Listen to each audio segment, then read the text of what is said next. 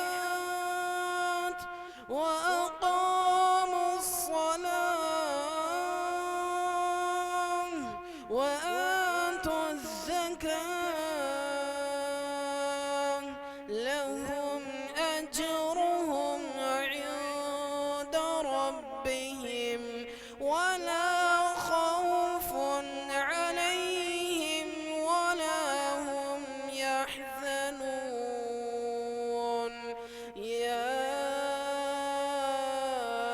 أيها الذين آمنوا اتقوا الله وذروا ما بقي من الربا إن كنتم مؤمنين فإن لم تفعلوا فأذنوا بحرب من الله ورسوله وإن تبتم فلكم رؤوس أموالكم لا تظلمون ولا تظلمون. السلام عليكم.